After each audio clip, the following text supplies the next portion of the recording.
병원에 온 지 어느덧 한 달째.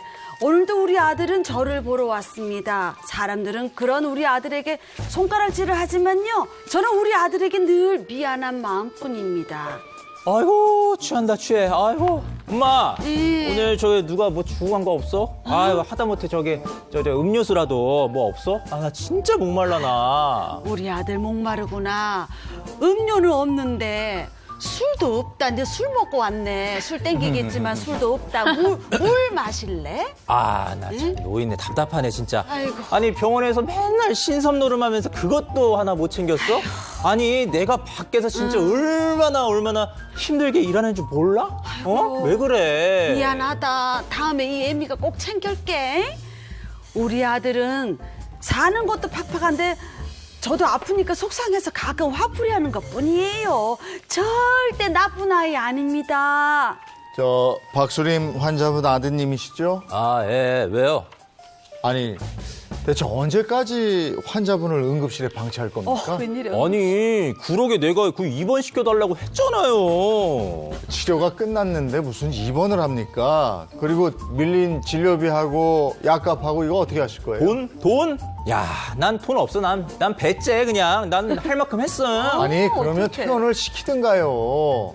지금 그러니까 환자를 내쫓겠다는 거예요? 아니 노인네 길거리에서 아사하면 책임질 거예요? 아니면 또 퇴원하면은 당신네들이 모실 거야? 아, 이것도 저것도 아닌데 뭐 이런 병원이 다 있어. 아유, 내가 빨리 죽어야지.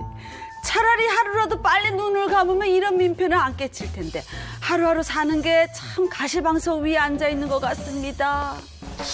너무 나빴네. 우리 아들 맞아요? 아니 이거 아들이 아니네요. 어떤 완전. 사연이에요? 지금 병원에 입원 저 응급실에 있는 거죠? 네. 근데 치료가 끝났으니까 퇴원하라는 건데 입원 시켜달라고 그러고? 그죠? 뭐예요? 네. 도대체? 어머니 퇴원은 안 시키고 어떻게 된 거예요? 이게요, 이 사건은 지난 6월에 있었던 사건입니다. 이 거동이 불편한 80대 노모를요, 병원 응급실에 방치하고 있는 50대 남성의 사건인데요.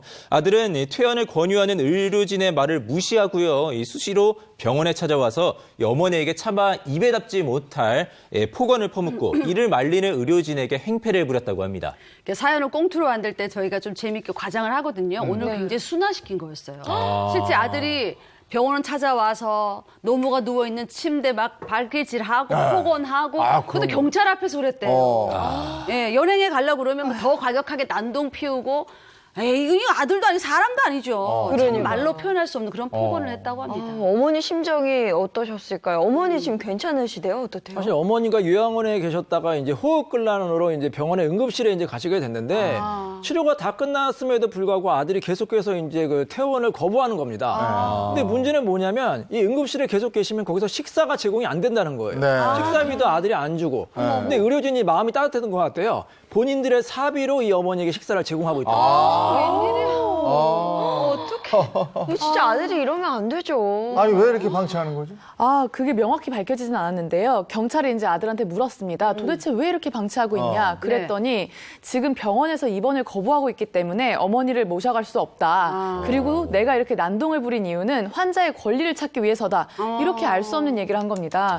결국에는 이제 경찰에 응급의료 방해 혐의로 고발이 됐고요. 그리고 또 이제 어머니에 대한 학대죄로도 신고가 됐습니다. 그런데 알고 보니까요, 사실 이 아들이 어머니만 학대한 것이 아니었습니다. 아버지한테도 그랬는데요. 아버지는요, 경기도의 한 대학병원에 입원 중이고요. 이곳에서도 퇴원을 거부하면서 병원비조차 납부를 하지 않았다고 합니다. 아유, 계속 이러네요. 요즘에 이제 노인 학대가 늘어난다 이런 얘기는 많이 들었는데 이게 가정에서 일어나는 게 그렇게 많다면서요. 네, 맞습니다. 보건복지부가 발표한 2019년 노인학대 현황 보고서에 좀 따르면요.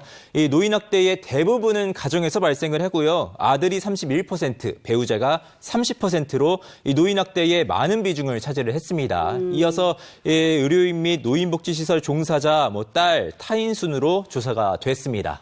치매에 걸린 어르신들은 아이와 같다고 하잖아요. 근데 네. 이 돌보는 일이 굉장히 쉽지는 않잖아요. 어렵거든요. 근데 아이와 같은 그런 어르신들한테 폭언하고 폭행하고 이건 정말 아닌 것 같아요. 네. 예, 요즘에는 독박 간병이라는 말까지 나왔어요. 그러니까 홀로 이제 간병을 하다 보니까 그렇게 선을 넘는 범죄 행위까지도 이어질 수가 있는 건데 작년 11월에도 굉장히 좀 끔찍한 일이 일어났습니다. 네. 치매 노모를 혼자 모시던 아들이 어머니에게 같이 죽자 이러면서 어머니를 마당으로 이제 그러니까 나쁜 말로 끌고 나와서 그다음에 살해 도구까지 만들었던 아주 정말 끔찍한 일이 있었어요. 결국에 어머니는 이렇게 끌려 나오시다가 전치 2주의 상해를 입었고요. 이 아들은 재판으로 넘겨지게 됐습니다.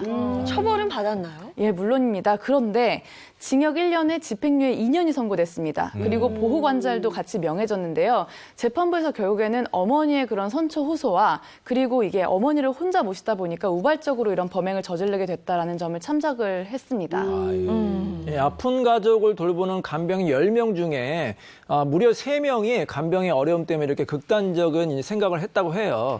특히 이제 이 간병 기간이 7년 이상 길어지거나 하루 평균 8시간 이상 간병할 경우에 이런 나쁜 생각을 한다고 합니다. 네. 제 주변에도 치매 어르신 모시는 분이 계신데 이 돌봄이라는 게 진짜 결코 쉬운 게 아니래요. 24시간 그분의 손과 발이 돼야 되는 거예요.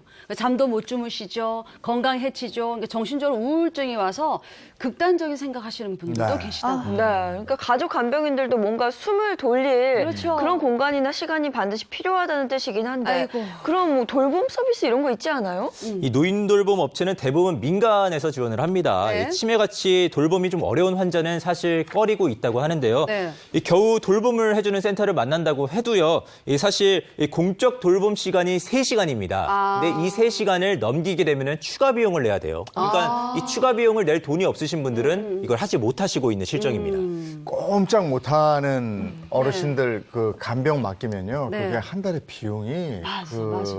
어지간한 직장인들 감당이 안 될 정도입니다. 지금 네. 현실이 좀 그래요.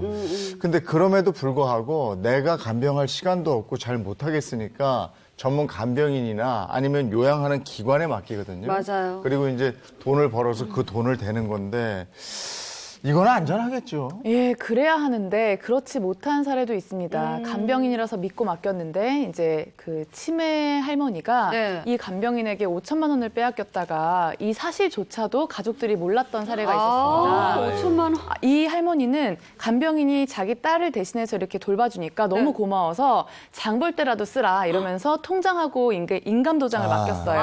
어떡해. 근데 이제 간병인이 조금 더 할머니가 기력이 쇠약해지니까 이제 통장에서 50만 원, 100만 원 이렇게 수차례 뽑았던 겁니다. 결국에 나중에야 딸이 이걸 알게 됐는데 은행까지 가서 따졌어요. 네. 왜 이 예금주의 허락도 받지 않고 그렇죠. 이렇게 돈을 인출했냐라고 했는데 은행에서는 아무 이상이 없다고 했고 간병인은 어머니의 그 허락을 받고 쓴 거다. 이렇게 얘기를 해서 굉장히 난처한 상황이 생겼습니다. 또 치매를 앓고 계시고 하니까 이용을 한 걸로 보여지는데 그러면 할머니의 재산은 좀 찾을 수 있는 거예요? 일단 은행에 책임 묻기는 좀 쉽지는 않은 것 같아요. 왜냐하면 은행에서는 통장과 도장, 비밀번호가 맞으면 이제 예금을 지급할 수밖에 없거든요. 그렇죠. 네. 다만 이제 법적으로 권리구제 신청할 수가 있는데 이 간병인의 행위는 이제 동의 없이 가져갔기 때문에 절도죄가 될 수가 있고 혹시 폭행이나 협박을 통했으면 강도죄나 공갈죄가 될 수가 있고요. 네. 민사소송을 통해서 나중에 재산을 반환 청구할 수가 있는데 문제는 뭐냐면 이미 다 돈을 썼다. 은닉하면 사실 찾는 방법도 굉장히 좀 막막하거든요.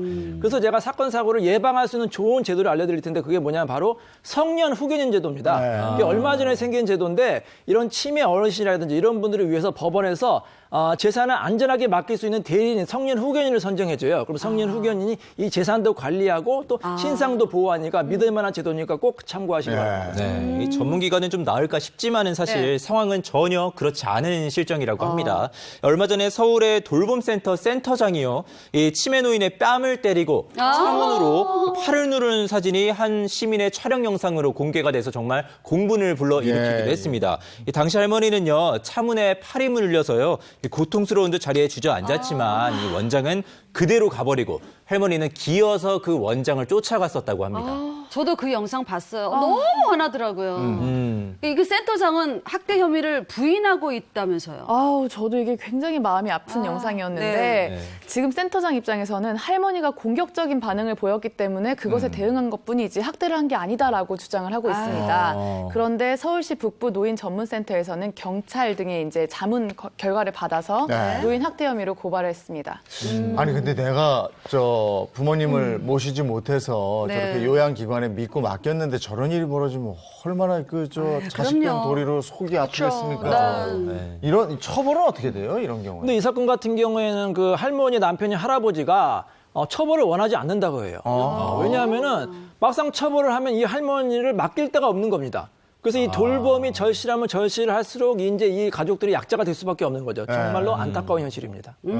게다가 이제 노인 그 복지법은 가정폭력 방지법이랑 다르게 강제적인 수단이 많이 마련되어 있지가 않아요. 실제로 저희 할머니가 거의 구순이셔서 이 노인 전문기관에서 하시는 걸 보니까 잘 챙겨주시기도 하는데 사실 만약에 이런 전화 상담이나 방문 상담을 거부할 경우에는 이걸 강제할 수 있는 방법이 좀 부족합니다. 게다가 그 노인 학대자가 범죄로 처벌을 받아서 네. 보호관찰 같은 걸 받으면 모르겠지만 그렇지 않은 경우에는 이런 교육이라든지 어떤 사회화를 할 수 있는 그런 제재 수단도 마땅치가 않습니다.